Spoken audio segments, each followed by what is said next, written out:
Yes, people, welcome back to Arsenal Midweek Peek on the Arsenal Lounge. So much to get through, people. But before we get into it, let's smash the intro. Thomas, it's up for grabs now! Magic ball from Bergkamp to Patrick Vieira! Oh, would you believe it? Oh, right, what a way to get it! Fabulous solo goal by Thierry Henry.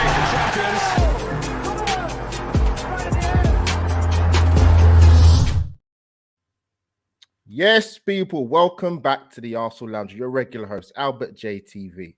People, it's been a while, man. World Cup duty, but we're back now with Arsenal Midweek Peek. So good to talk all things Arsenal when we're doing very, very well, people. As I like to say, the obligatory, smash the like button for the Arsenal Lounge and subscribe to the channel if you haven't already. On the road to 17K. I have to double check, see if we hit the mark already, but I think we're a little bit shy, people. So get them, hit the likes and subscribe to the channel. We've got one guest who's running a little bit late. Hopefully JC will join us. Work commitments, unfortunately, but it happens. But I've got my brother from another mother with me at 1G Williams. You change your Twitter handles. I had to get used to it. Yeah. You know what it is, yeah? Thank you so much, obviously, Albert, for obviously inviting me on. And yeah, man, I'm all good. But yeah, little story behind that is, obviously, I'm doing a lot of this like marketing and branding and, you know, employer branding and social media stuff. So I'm sharing a lot of stuff through my work. It makes sense. Yeah, so in order for it to look the part, obviously play the part, then I had to kind of make my Twitter page a little bit more professional. So everyone still knows me as G Talks Arsenal, but if you look at my Twitter handle, it's now at 1G Williams. And as you can see on my Twitter, it will be Granville Williams, as you like to call me, Lord Granville. So I'm owning it. I'm owning it right now. Yeah. No, thank you. Great to get you on again, man. Of course, man. Yeah, man. And the invite's always there to join me on the Midweek Peek. Big up to people in the chat. Thank you, Johan. Big up to you as well. People, there's 10 people watching so far. If you haven't already, punch that like button, people. Get them algorithms up.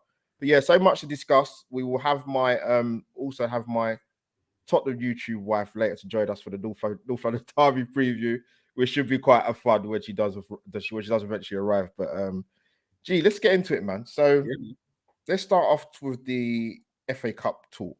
The thing with me, yeah, I got to be honest. When I saw the draw when the draw came on the other night, and I thought of all the teams that Arsenal could have drawn potentially before we played Oxford, to get City away, I just thought that's just sod's law. But it is what it is. But with the FA Cup, I think for the last few years, actually, a lot of the Premier League teams are not taking it lightly when it comes to third and fourth round. Because listen, some of these teams are going to be up for it from the lower leagues, and it's particularly if they're playing at home, they're really, really going to be up for it. So we had 7 changes, but for me, I think the key thing was we saw over the sort of the course of the 2-3 days the FA Cup was on. You know, Wrexham done their thing, went to Coventry and won. Yep. Fleetwood beat QPR when it's 1-0 down. Newcastle out, Forest out. Leeds got a draw last minute. Villa out, which was the biggest shock to play to Stevenage. 1-0 down with 5. So you can't take this lightly. Arsenal made 7 changes. So what was your thoughts sort of going into the game and when you saw the team, and who's you looking for players to step up, the fringe players? I mean, like, when it comes to the FA Cup, for me, it's a special cup. You know, before I kind of go into it, I think, you know, there's been a lot of talk recently about, you know, it not being a priority for certain clubs, and, you know, kind of putting it in the same bracket as the Carabao Cup and so forth. For me, that's absolute nonsense.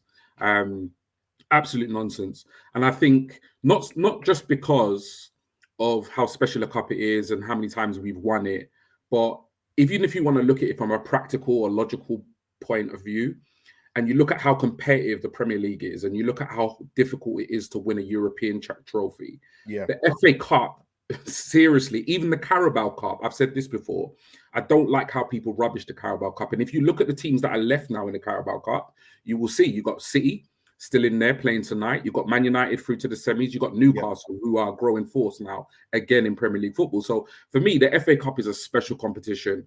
At the same time, I do get the whole, you know, we've got a small squad. We've got to manage it.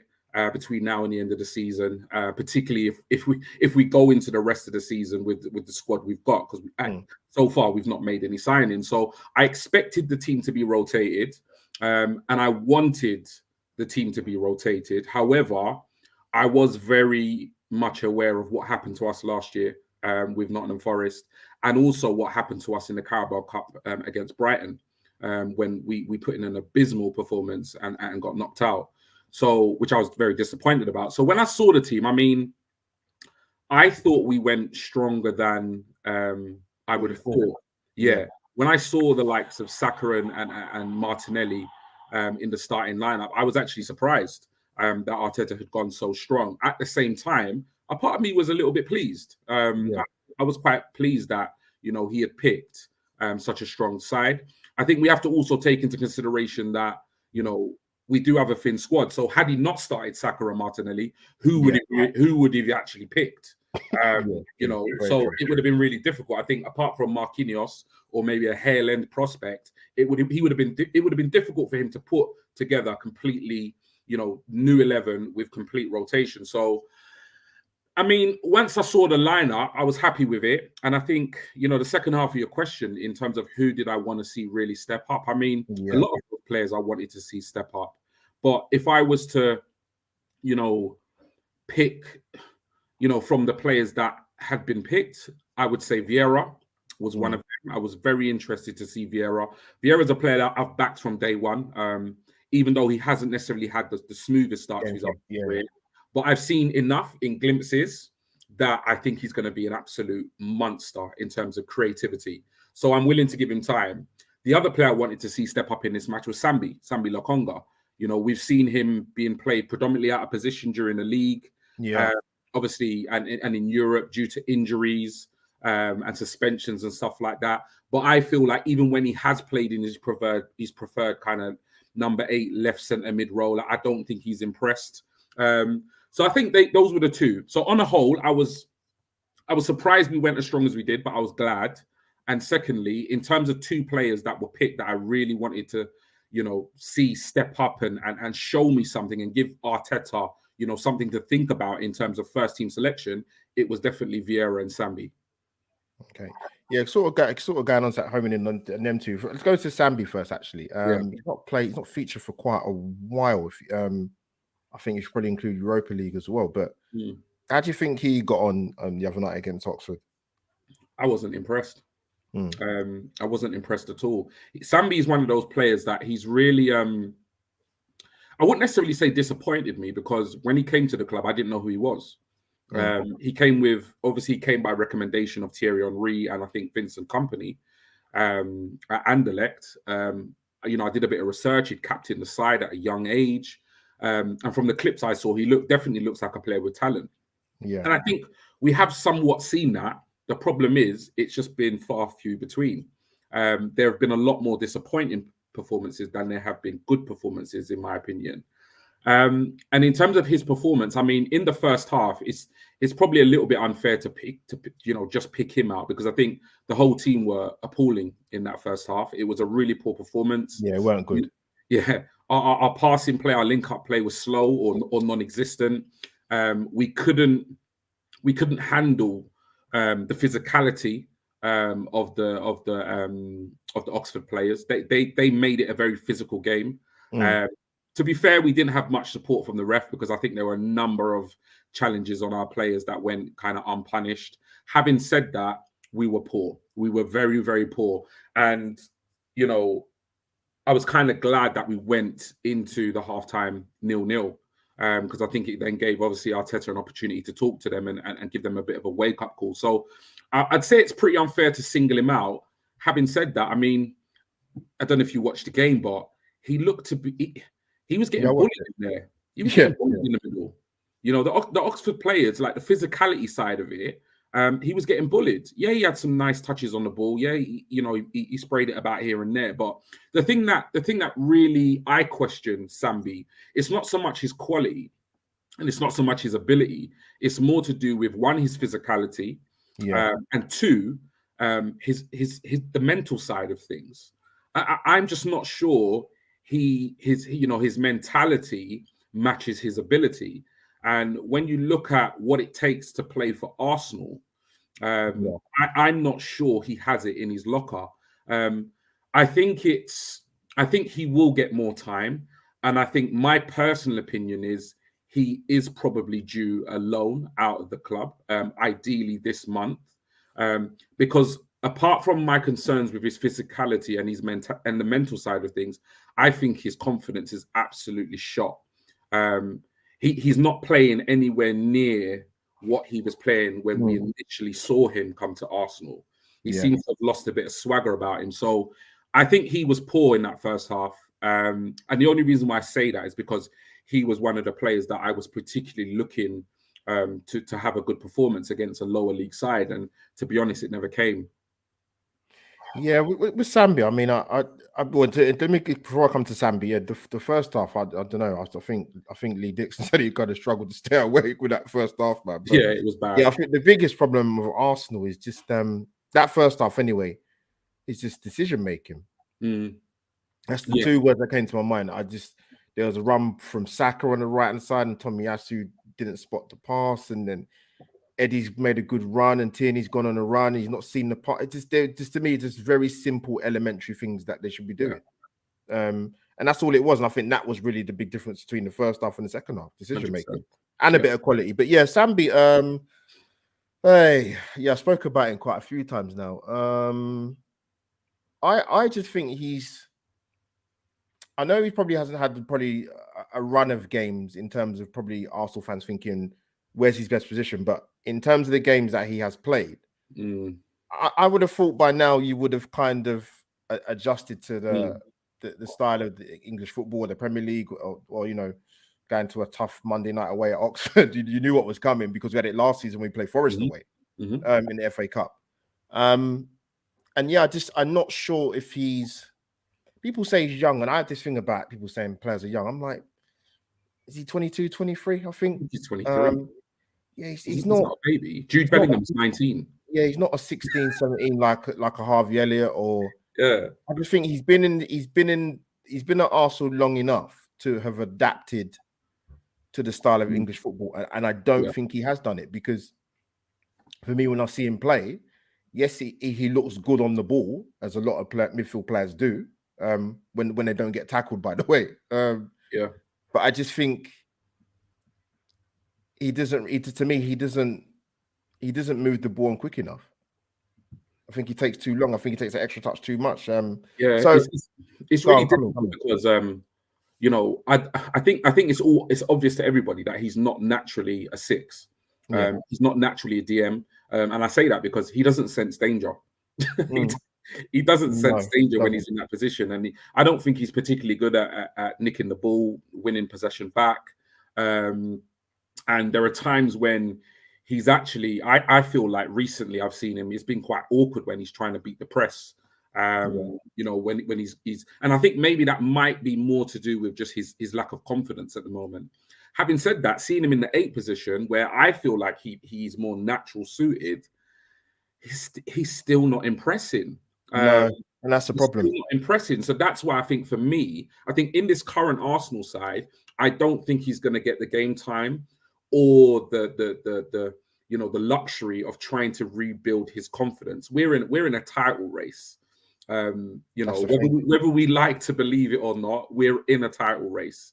So we don't have the luxury of trying to play him and for him to get back his confidence. We're in the business of, we have to win every single game to even have a chance of trying to stay ahead of City. So I personally feel like it would be a loan. A loan would be the best decision for him in terms of his development where he is right now. I don't think it's going to serve him any purpose, both Arsenal or Sambi, or do anything for his development to basically sit on the bench for the next however months. Because let's face it, even when we get into the knockout stages of the Europa League, are you going to put him in an 11 over Xhaka? And that's the thing. And that's the thing. You talk about, and I think that's the worrying thing, because obviously, in terms of squad depth, we're not really huge, and he's not really been called upon at any stage. Really, he's not been injured to come on and make an impact. So to me, that'd be a concern. He's not staking a claim. No, he's not. I mean, when Arteta puts him on, he's not going, yes, look at me, I'm here, I want to be selected. Like, he's not doing it. He's not doing it in the full 90, and he's not even doing it in glimpses for me. Like Vieira, I wouldn't say Vieira had, the best game against Oxford, because like I said, in that first half, all of them were poor, but he whipped in a phenomenal ball that El Neni got on the end of. And then the through ball to Eddie for our second goal and Eddie's first, I think it was. So, you can look at the balance of play in the game, and you can say, well, actually, okay, he wasn't at his best in terms of an all-round performance, but he still walked away with 2 assists. He had an impact on the game. Yeah, quickly, just a little bit about Vieira, but also Eddie bagged a couple. I think that's 5 in his last 6, I believe it is for Eddie. Vieira, listen, like I said, Arsenal did in the second half what they didn't do in the first half. Better decision making. Yeah. And then obviously a bit of quality, and we got the goals, to get the 3-0 win. But what did you make of Vieira and Eddie a little bit quickly before we move on? Yeah, like I say, I was when we signed Vieira at the time, I was as gobsmacked as everybody else. It literally came out of nowhere. Even though probably behind the scenes it took us the best part of a year to try and get that deal done. You know what Arsenal are like. But yeah, I really took a obviously interest in him when we signed him. I got a couple of friends who watch the Portuguese league. They're Portuguese. They support Porto, Sporting, etc. And they said to me, "You got to play up." That's what they said to me. That's all they said. He was like, when Luiz left to go to Liverpool, he basically was fast tracked into the side, and he was the most creative player in the second half of that season after Diaz left the Portuguese league. So I looked into him a lot. I looked at his clips, looked at his highlights, watched him over a course of 90 minutes in repeated games, and he just looked top draw. He came to Arsenal, he can't quite find his feet, but I've seen enough in glimpses, just like the Oxford game, where, he can be quiet. He can maybe not so much have much of a say in the game. And before you know it, he picks up that ball and he just pings an absolutely beautiful through ball to Eddie, who I must say, obviously, times his run to perfection. Yeah. And he scores the goal. But what Vieira has, he has a pass and a delivery in his locker that absolutely nullifies defenses. Yeah. I call them defense splitting passes. That's what he has in his locker. Yeah, he does. And not all midfielders have that. Do you know what I mean? And you just have to look at our noisy, well, not noisy, less so noisy neighbours down the road. One of the things about their squad this season, if you ask any Spurs fan or any football fan, is they lack creativity. When you have midfielders like Odegaard, like Vieira, that can unlock a defense with one single pass, it's absolutely priceless at this level of football. And that's what Vieira has in his locker. The delivery to El Nene for the header was exceptional.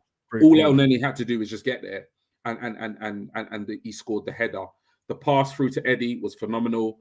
So yeah, Vieira, I've stuck by him. I've seen a lot of criticism online, but I'm gonna stick by him. I'm gonna stick to my stance and say that he's a brilliant player. And I just think, given time, once he comes up to speed with the Premier League and English football, maybe gains a bit of muscle, then I think he'll be a brilliant player. As for Eddie, mate, when Jesus got injured in that World Cup, was panicking. I saw the Arsenal fans panicking, bro. Yeah, they were. I'm not going to sit here. I'm not going to sit here and chat rubbish, I'm not going to sit here and chat rubbish, and I'm not going to sit here and be a hypocrite. I was worried. I was concerned. And in a hella Twitter group chats or WhatsApp group chats, I'm saying, listen, Eddie is not the guy. He's not the guy. We're going to struggle to score goals. And we need to make a centre-forward signing this January. And you know what? I'm glad. I'm so glad, because the thing is, I love Eddie. I think Eddie, I've got nothing against the guy. He's been at the club however long. I see a player that really does try, really puts in a lot of effort. And, I've always wanted Eddie to kind of level up. And I think he somewhat showed that at the back end of last season when he got us some goals. Wasn't quite enough to get us over the line for top 4. But I think, as much as I had my reservations about him, the fact he's come in and scored 4 in 4 or 5 in 6, in the last couple of fixtures, I think fantastic. You know what I mean? Because for me, it's not agenda driven. I don't dislike him just to dislike him. I just wasn't necessarily convinced that he could lead the line because of all the amazing work, Gabriel Jesus had done between, beginning of the season and up until his injury. But 17 goals in his last 24 starts. I mean, he's not only going to shut up a lot of Arsenal fans like myself, he has shut up a lot of Arsenal fans like myself, because really and truly, we were worried, but he's doing the business. And that's all we can ask. Yeah, that's the thing. Like, it's like he was getting pelters, Eddie. Bruv. Like, this is during the World Cup when there's no Arsenal game. So like you guys need to give the guy, if he's playing and he's playing his stinkers and it's different, but there's not a lot you can do when you're on holiday or training camp. Or in Ghana, man, just getting smoke. Yeah, it's mad. It's crazy what he was getting. Yeah, but, big up to the people in the chat. Thank you for interaction, man. But yeah, so I want to quickly talk about Arteta quickly, because I spoke about this on Hollie's channel in terms of some of the criticism he was getting from sections of the media in terms of his antics on the touchline. I mean, I saw it for myself being at the Newcastle game. He looked like he was losing it. I mean, I think the one bit of criticism I did, I don't know if it's really criticism. Really, I was listening to they have the journal. I don't know what they call the segment, but it's on Sky Sports with I know Ornstein and Jonathan Liu was on it at the time. I think this was after the Newcastle game, and Jonathan Liu made a good point. I thought you're just saying that in terms of it's hard. Obviously, emotions take over, but and you want to win football matches is important. But I think sometimes that kind of behavior sometimes can transcend onto the pitch, because I saw a lot of the Arsenal players. And don't get me wrong, the referee was awful against Newcastle. He was. And Bobby Madley was terrible. But yeah, I saw a lot of the Arsenal players, for me, they kind of, I don't know if composure is the right word, I'd say. Because it was still 0-0. And you know what? We could end up, as much as we want to win the game, we could end up losing it. So I thought that's a good point by Jonathan Liu, actually, that he made. I don't know what newspaper he's from, I can't remember. But what do you make of sort of the criticism? Obviously, Richard Keys has gone in a bit extra with Arteta. Yeah. He didn't like him anyway. But yeah, what's your sort of thoughts on the Arteta touch? You know what it is? Yeah, it's for me. It's all about the intention and where it comes from, and that's why when we've had conversations about it. And I don't know who's the gentleman you just mentioned. Jonathan Liu. I think it's, I can't remember what newspaper he's from. I can't remember. People in the chat remind me. Yeah, I can definitely see that, and I can take that on board. It's when it comes from the right place, or the intentions are the good intention is there, and it's just kind of like a general kind of critique or constructive criticism. I can get that, because I understand what you're saying, because when I was watching the game, I mean, this season people even Arsenal fans have questioned our mentality. Even as a result of not getting the winner against Newcastle, and I think that's a bit unfair, because I think one thing that Arsenal, for me, apart from the football, but the mentality side of it, I think we found ourselves in a number of in-match scenarios or situations where we would have lost, we would have dropped points, and we haven't. We've. I think mentality-wise, I think there's been a massive jump from last season to this season. Yeah, 100%. At the same time, I think with the Newcastle game, I think the performance of the ref, along with the not so gentlemanly tactics of Newcastle, I think did get to Arteta, and did somewhat get into the heads of the players, because I think you used the exact right word. I think composure. I think during earlier parts of the season, when there are times when we went 1-0 down, or a team had, clawed back an equalizer, we didn't seem to panic. We didn't seem to kind of overreact. We didn't seem to try too hard. We just stuck at playing our football. And eventually, 9 out of 10 times, we're getting results. I felt like with the Newcastle game, it was different. But I do think it was an accumulation of a lot of things. I think like I say, I think that the refs' performance, but not only the refs, the whole officiating team's performance, including the linesman and VAR, was atrocious. And any rival fan or any rival fan or Arsenal fan that can't see that and are trying to defend, the decisions that were made by the officials, you are part of the problem. Yeah. Because it's not about Arsenal. Yes, we're Arsenal fans, so we're going to talk about the poor officials and the poor decisions. But ultimately, it's about improving officiating across the Premier League. And even if you're a rival fan, your team will benefit from that. So it's just about having that conversation. We're not saying Arsenal are being picked on, even though some would say it's an agenda against us. And it often feels like that. I'm not necessarily convinced it's an agenda against us, because when I watch other games, I see equally poor decisions as well in other Premier League games. So for me, it's about improving the officiating across the Premier League. And it was poor in that match. Having said that, the reason why I haven't massively vocally criticized Arteta about the way he conducted himself on the touchline is because, one, I think all the other media outlets and rivals are busy doing it for us. So I don't really want to jump on that bandwagon. And two, I don't actually think it was that big a deal. And the reason why I say that is because I grew up in the era of watching Sir Alex Ferguson, Arsene Wenger, Jose Mourinho. Even if you look at the most recent Jurgen Klopp, some of the stuff he's done on the touchline. And it's funny how people will throw, the adjectives of passion, being passionate, or, caring about their team, or being a leader, and all this stuff. But then with Arteta, they flip the script and they say, he's lost control. He's not being a good example for his players. I mean, Jason Burt, I think it's very hypocritical. Said that it was he was showing his lack of inexperience. I thought, hold on a minute, hold on. Really? Right. Have you seen Klopp when they beat Everton? The Merseyside derby at Anfield when he lost his mind. Antonio Conte, Pep kicked the water bottle the other day.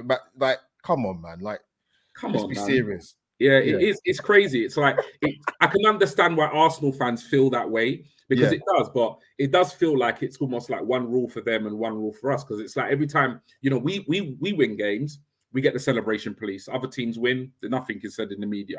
Arteta's passionate on the touchline. He gets headlines about he's losing control, he's losing composure.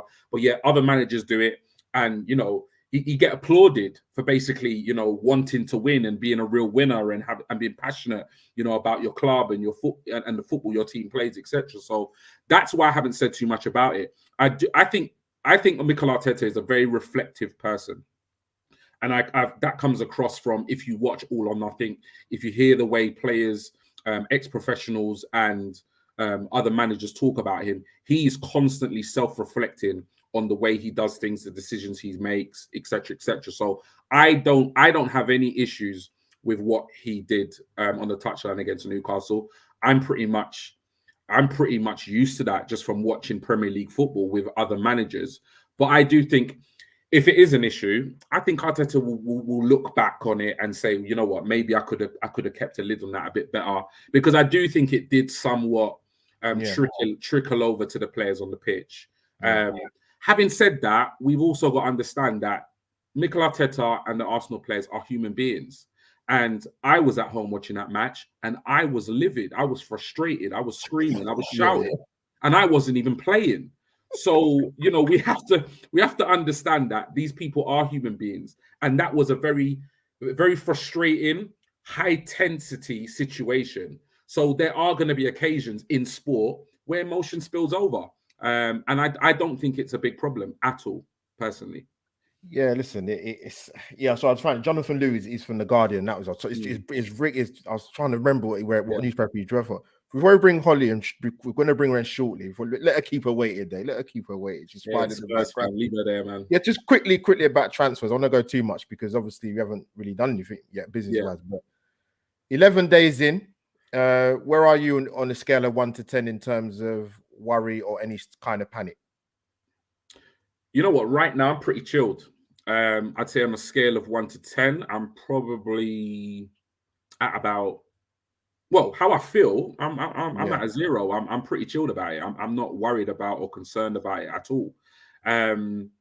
Ask me that question again on the 31st of January, you'll probably get a very different answer.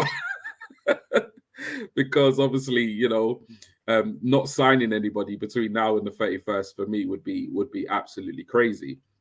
But in terms of the transfers, I mean, the Modric deal looks like it's done, other than the contract being signed.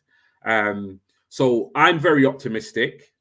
I'm very optimistic that we get that one over the line between now and the 31st. I've given up hope of him being available for the Spurs game. I've given up hope of him being available for the Man United game. Yeah. I've given up hope of him being available for any games in January. I think as long as we can get him over the line by the end of the 31st, then I'll be pretty content. The problem is that it's not just a forward player we need. That's the issue. And that's where, for me, the concern comes in, because we do have ESR coming back. Jesus, I think he's going to be back in a couple of weeks, like the way this guy is going through his rehabilitation.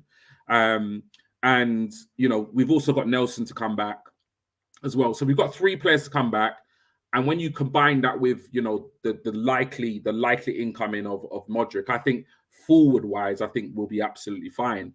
My real issue and real concern with this Arsenal side is if we lose one of Gabriel and Saliba at the centre-back.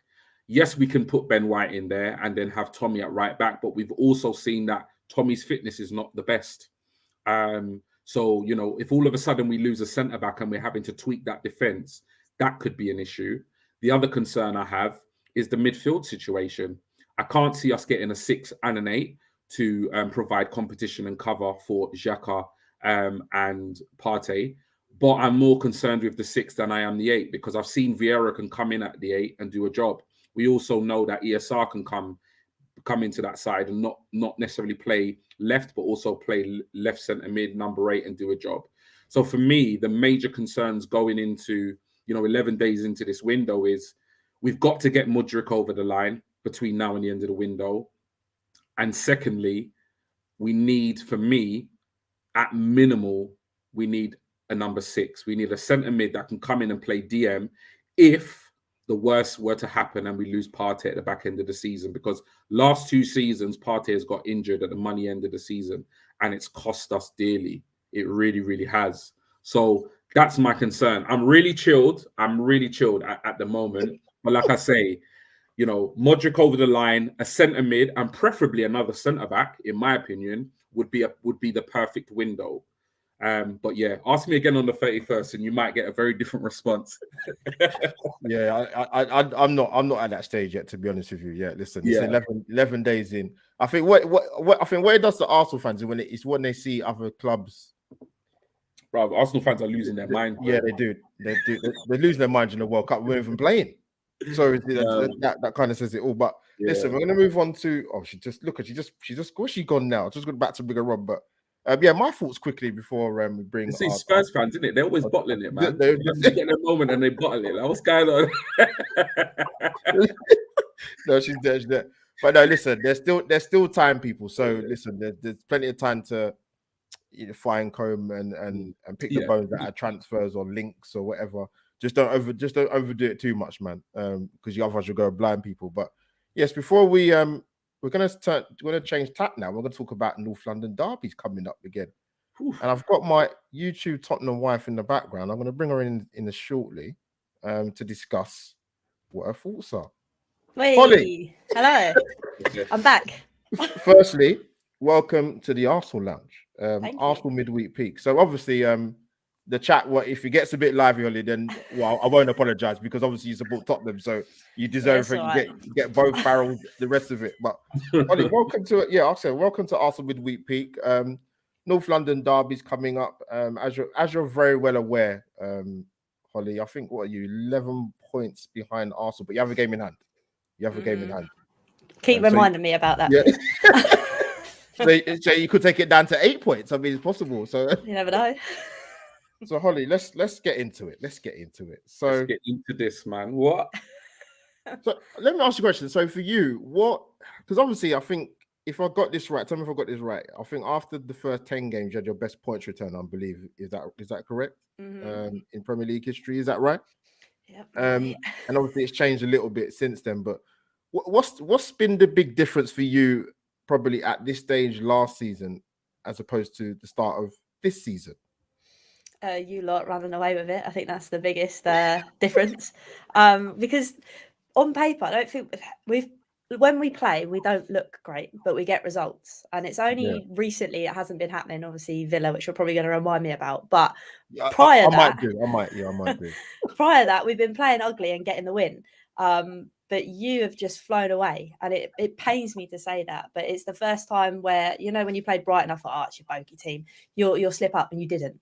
Even against Newcastle, you didn't get the win, but you still managed to get a point, and that's what's the most frustrating thing. So I could sit here and say, what's the difference between us ourselves? But I think really for me, it's seeing the comparison between us and you. Like we can't seem to catch you. I don't think anybody can seem to catch you at the minute, so it's really annoying. Well, I mean, Hollie, you know, you should be, in your short lifetime as a Spurs fan, you should be used to seeing Arsenal doing very well. You're right. I know there's 2 of you tonight.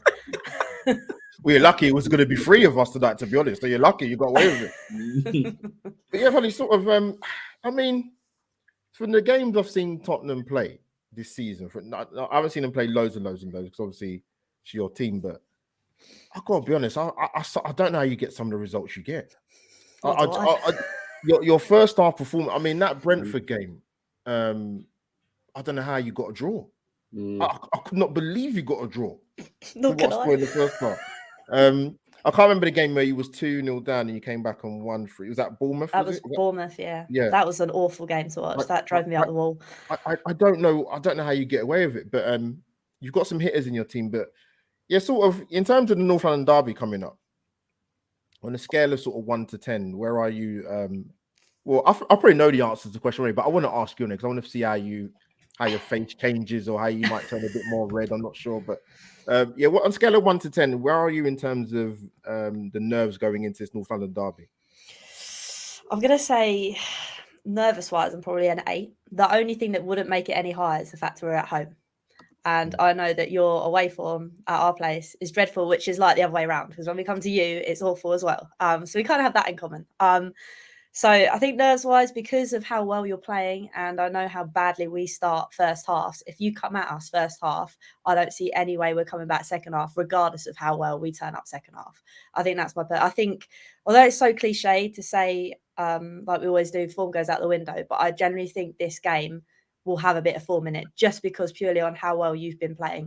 And it actually, I keep saying it, but it does pain me to say it, because you hit a road bump and you somehow still get over the line and manage to get a point or 3 points. So this could be, I don't want to say it, but this could be the game that maybe sways things. I'm being so underconfident, so it don't look so bad when we get bad. Well, yeah, before I come to G, yeah, so I mean, as you quite pointed out, it's form, you know, Arsenal in all 6 metrics away from home, you know, I think we're ranked first in all of them. Wins, points, clean sheets. Don't need to rub it in. So, I know it. Yeah. So yeah, I mean, G, coming to sort of thing, yeah, like I said, our away form has been brilliant, to be honest. I'm quite surprised, to be honest with you, but sort of in terms of how do you feel sort of going into this North London derby, in terms of what Hollie was touching upon, that well, we ain't beat Tottenham away in the league since 2014. Yeah, it's a long time. So what gives you any confidence going into this one? Before I go into it, 11 points clear, and we have the game in hand. That's what the table says. So I just wanted to clarify that. Okay. So yeah, I mean, it's a difficult one, because as much as Spurs have been awful this season, and they have, and I've watched, you know, I think Hollie's analysis of our team was bang on. I think was very honest. I've watched Spurs, and there have been times when, you know, I would have rather, you know, watched paint dry than watch Spurs play football. It's been absolutely terrible, and I think any honest Spurs fan would admit that. At the same time, you know, they're still in the mix when it comes to top 4. They might be 11 points behind us. At the same time, they are there or thereabouts in terms of the top 4 positions. And I think if you base it on the football they've played, I don't think people would have probably had them in that position. So what they have done, even despite playing as badly as they have been able to get results, you know, from almost near impossible scenarios, you know, being 2-0 down to Brentford. Like, you know, Brentford have taken the scalps of many a big team last season and this season. So, you know, as much as Spurs have been bad this season, you know, they're not a team to be underestimated by any stretch of the imagination, because, you know, people talk about how poor they've been, but they've still got something about them. And that's the one thing that does concern me, is that regardless of how bad they've been, and I know I keep saying how bad they've been because they've been really bad, they do seem to have this knack of getting themselves out of these crazy positions. You know, they've been so-called nicknamed, you know, the comeback kings by many a commentator this season. So yeah, man, I mean, I'm very confident going into it, and I have, you know, I don't think any Arsenal fan should not be confident going into it. Yes, our record there is rubbish. It's rubbish. But you know what? I'm clinging on to. Records are there to be broken. That's how I see it. And I think if any, you know what I mean? When you look at this side, I just think if there's any more motivation that you need right now with this Arsenal group, it's that, you know, you wanna maintain that five-point lead at the top over City.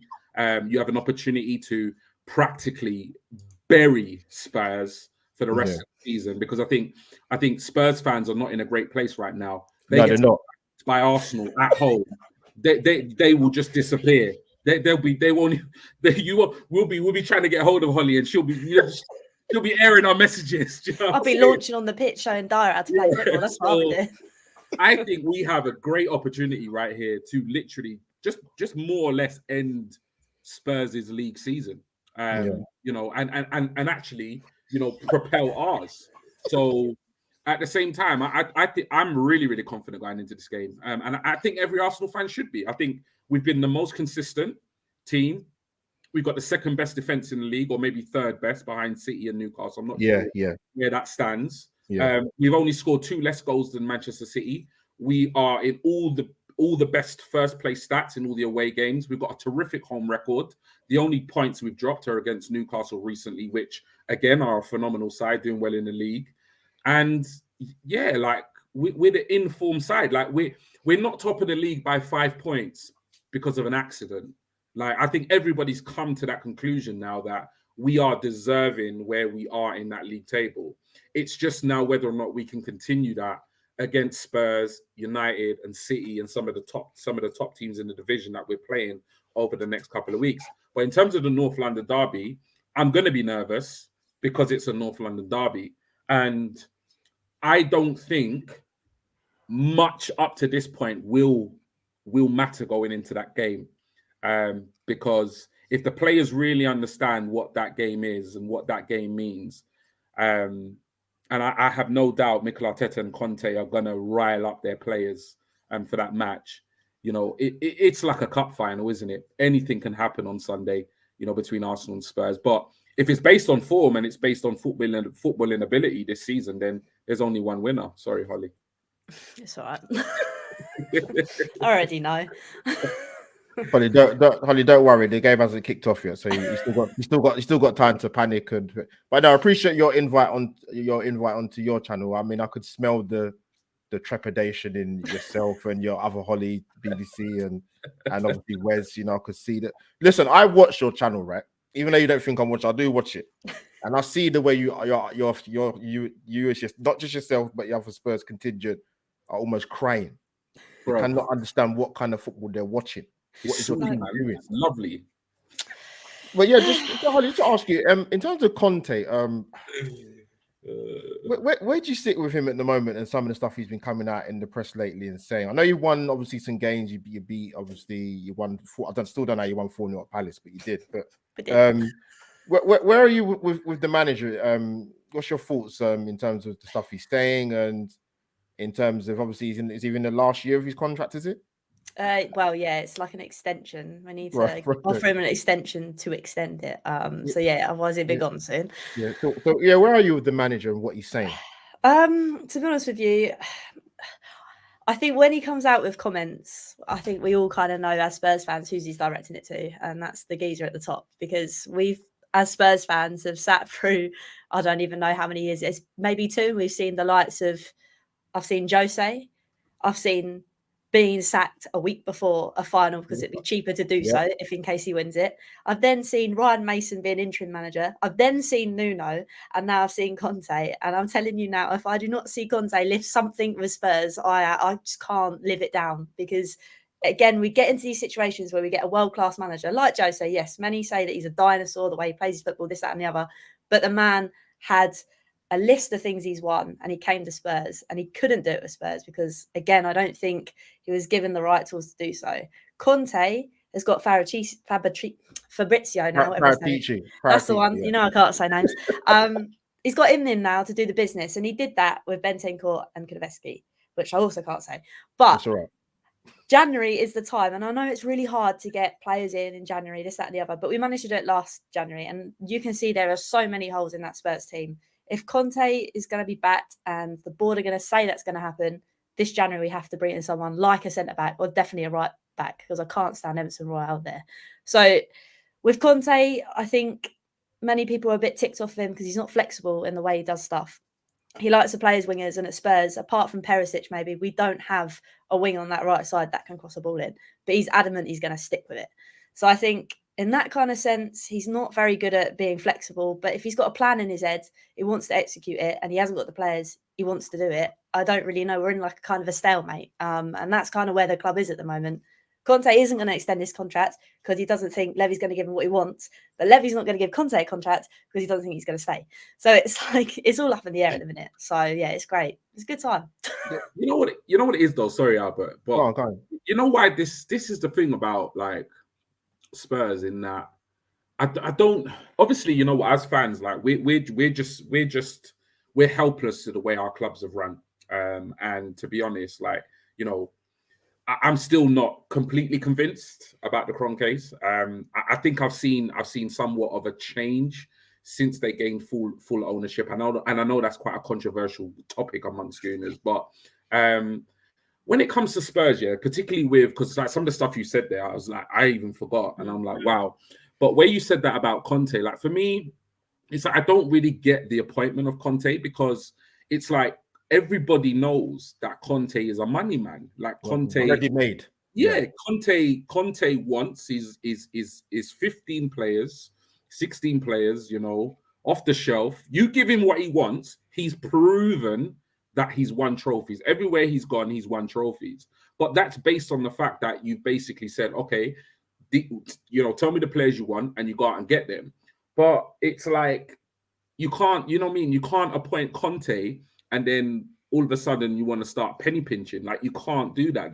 The two just don't go hand in hand. So that's why I don't really understand the appointment of him, because at the moment it seems like, I saw Conte when he first joined Spurs, and his body language is very different to what his body language is now in post-match press conferences, on the touchline. Like, people talk about like passion. When Conte joined, he was celebrating every single goal. He was running down the length of the pitch. He was doing all that. I saw a couple of their games recently, and Tottenham would score and he wouldn't even react. Mm-hmm. So I definitely feel like there's been somewhat of a shift in terms of like his, not necessarily his focus, because I'm not saying he's not focused, but definitely a shift in his body language that doesn't necessarily read very positively. That's just my perception as a gooner. No, I think us as Spurs fans, we feel that as well, because we get to this point in the January transfer, or we get to any window, and we have the same feeling. And that's the problem with me. Like, I get why you think, why have we bought in Conte if we're not going to back him? But that's every Spurs' all of our thoughts. And I think the only reason Conte was brought in was because the amount of stick they got when the board brought in Nuno. I think that was that we had just had Jose. We had to put up with Mason for a little bit, and now you've brought in Nuno. How are we supposed to progress after having Jose and now we're getting Nuno? It just didn't make any sense. So I think the board threw the last roll of the dice and got Conte, but didn't actually realise what that meant they have to do. So we're again, that's why we're at the stalemate again. And the trouble is, if we don't win anything with Conte, which at the moment it's looking a bit woeful, it means we're back to square one again. Why didn't we just keep Poch then? As much as Poch didn't win us anything, and he kind of did that when he went to PSG and he had all those players, but it's kind of like, what was the point in hiring someone that's done it all if you're not going to give him the tools to do so? You might as well just, like you guys have done, start with someone that's not starting from the bottom, but he's working his way into managerial status. Why didn't we just keep that up then, if that was the thing all along? So yeah, it's just annoying, to be honest. We're watching rubbish football, and then we've got all this in the background as well. Actually, Hollie, sorry to disappoint you, but actually, it's not annoying. It's actually fantastic to watch. I know you're loving it. I have a therapy session every Monday talking about Spurs, and now I've got you lot winding me up about it.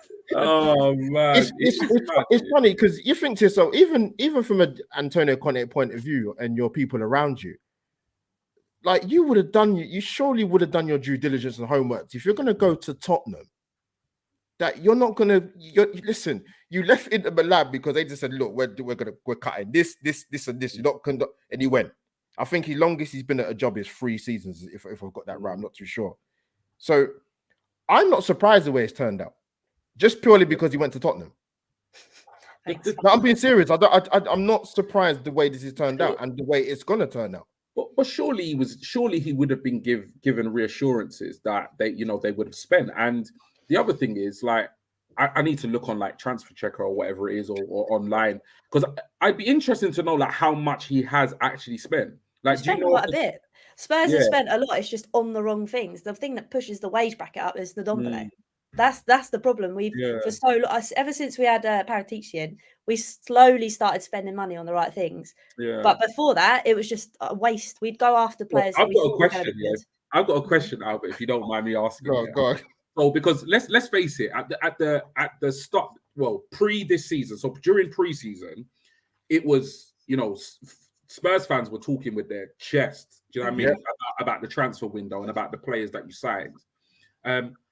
My question is, how do you feel about the players that you signed this summer now at this point in the season? Well, the fact I haven't really seen Spence and I'm seeing Emerson Royale over that, I'm like, who do I turn to whose fault that is? Is that Langley? You've got Perisic, Forster. Yeah, have any of them impressed you or have any of them disappointed you? Perisic has been class because he's the only one that can whip a ball into the box, and we've scored quite a few goals from him and on set pieces as well. So Perisic's great. Lenglet again is good, but again he's aging, which means that we've not actually brought anybody in to obviously try and replace the back line. Forster is a bit slappy, not going to lie. He's definitely not going to replace Lloris, and which is another question. We've probably held on to Lloris for a bit too long, and I know Albert's going to love me saying that because how much I used to wind him up about Lloris. But it's getting to the point now where we hold on to players for too long, and then we get stuck because we're like, right, who do we turn to now? And because we're at this position, we're forced to obviously pay more money, but we know we're not going to pay more money. I mean, at the moment, we're battering about Pedro Porro, and we won't pay the 5 extra mil they want for the release clause. It's just like, where does he play? I think he plays right back as well. Yeah, so for me, I'm loving life. Bring him in. Yeah, but the only thing is, it's mad. It's like you're buying him, and I'm guessing obviously Emerson Royale is going to go because he's absolutely trash. And then you got a question like Jed Spence has come in. I think he made a substitute appearance in the cup. He played against Portsmouth. Yeah, but he only got like his first run out, right? Pretty much, yep. Insane. And then what's your take on Basuma? Because he was a player for me personally. I mean, I didn't lose my mind on social media, but at the time during the window, I've always liked Basuma. I thought he was phenomenal at Brighton, and I think he's getting a lot of Arsenal fans are doing this whole narrative. You see, he's gone to Spurs, he's done nothing to kind of prove their point that they didn't rate him. I don't care. I rated him, regardless of what's happening with Spurs. I still rate him. I still think he'd come into Arsenal and do a job in our midfield or in the absence of Partey. I'll stand by that. But what is because I know Richarlison's been somewhat injured. I think it's a bit unfair with Richarlison. But what about Basuma? Like, what's your take on him and why he's not getting more games, or when he has he impressed you? I think it's the old age thing. I don't know whether it's his confidence, which shouldn't be his confidence, because again, he bossed it in Brighton. But I just think we haven't actually found our natural midfield, if that makes sense. He's always swapping it and changing it. And I guess if you're plunked into that situation, you're always a bit like, right, okay, I've got to do a bit here to show that I'm worth this place. And then next time I swap it again. So I just don't think he's found his real flow. And again, I don't know, he plays really negative. And that's charming for me, bigging up Harry Winks. But it always seems that he's playing it sideways or he doesn't want to run with the ball. Whereas at the weekend, I know it was against Pompey, but you stick Sarr in there and he's progressive with it. Or you stick who's the other one I'm thinking of? Our other young boy, Hill. You stick Brian Hill in there. And he does a job. Like with Decky, that's been out for a while, he's had to step up and he's young and he's done it. So I don't know. I think it's the fact that Basuma hasn't really had a run of games. He's been a bit injured here and there. His confidence is probably a bit low. But yeah, it's just it's funny because, like you say, it's a joke. He comes to Spurs and he's a flop, but that is the running joke at the minute because he hasn't really proved himself for me, and it's annoying because, again, I was thinking, wow, we're actually going to do something this season, but here we are. So Hollie, I want to make you feel better. Obviously, we're going into this game on Sunday. Arsenal are playing well. So, who's the sort of the players you're kind of fearing or a bit concerned about coming into Sunday's game? Odegaard and Saka. They're the ones. I think they're your maestros in making things happen. And obviously with our defence, if you're going to ping a ball in or you're going to play a ball in behind, you're going to absolutely turn us. So I think that little bit of creativity will absolutely destroy us. And I'm not looking forward to it. I'm not going to lie. Well, I mean, obviously, you've seen with our defense. I'm sure you would probably exchange it with yours completely. To be honest with you, we've got Benjamin White, who's been. We should have done a joint 11, man. That's what we should have done. It won't be a joint 11. There'll be like 2 players from me. but as we said when we brought you on, Hollie, I think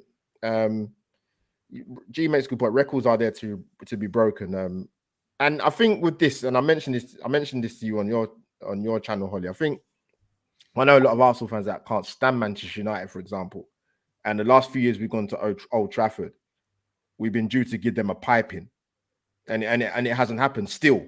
I'm hoping history doesn't repeat itself on Sunday, and then I hope that we give you a tonking at your ground, because listen, when you do your show on the Monday, I assume you're going to do it. Mm-hmm. I might tune in. Depending on who you got. I might tune in. Yeah, I'll just come and support you as I normally do. They support that awful lot down the road. But you just might enjoy it more if I lose. Brilliant, fabulous. But you know what other record's going to be broken? That's when Harry Kane beats Jimmy Greaves' record against you.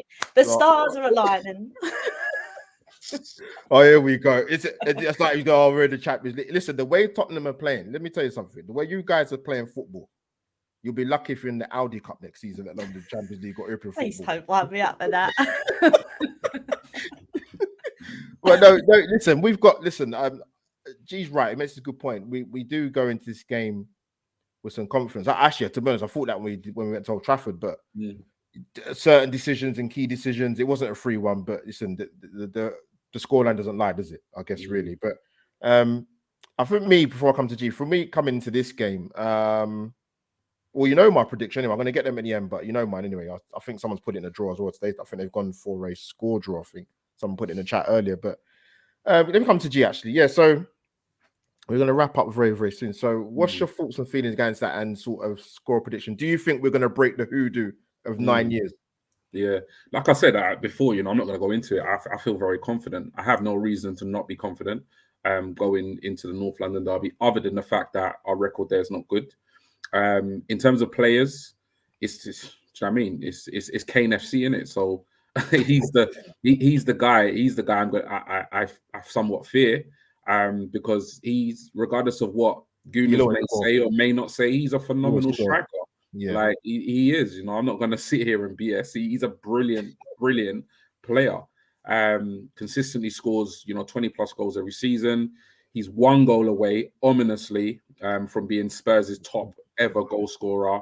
And let's face it, he's probably going to go on to beat Alan Shearer's record and be the all-time Premier League top goal scorer ever, if he stays at Spurs. So he's the player I fear. In terms of predictions, I think, like I said, there's if you can't speak with your chest right now as a Gooner, then there'll never ever will be a time, do you know what I mean, to speak with your chest. Like, we're top of the league by 5 points. We've got the best away record in the league. So for me, we're going to go there and we're going to win the game 2-1, and we're going to break, the record and the kind of bogey ground thing that we've had going on there for quite a while. We've done it with Newcastle, we've done it with Brighton, we've done it with Brentford, and I think we're going to do it again. I think we're seeing a different Arsenal side. A team that's playing the best football in the country, and also a team that in terms of mentality, I just don't think you can question. So yeah, man, 2-1 to the Arsenal. There you heard it here, Arsenal Lounge community. 2-1 to the Arsenal. Way to Spurs. Hollie, obviously, I actually went for 1-1 actually. I think I was kind of looking more at the record, and we've gone to other big grounds and we've played well and we haven't gone there and got the W. But I made this point before. I made this point quite a few seasons now, that with these games, with these big games, obviously North London derby, Arsenal needs to start winning these games now. They went to Chelsea and got the 1-0. We beat Liverpool at home, which for me was huge, because I know a lot of people that thought, oh, Arsenal started well, but you know what? Liverpool will take care of them anyway. And when we beat them, they're like, oh, maybe it isn't what we thought it was going to be.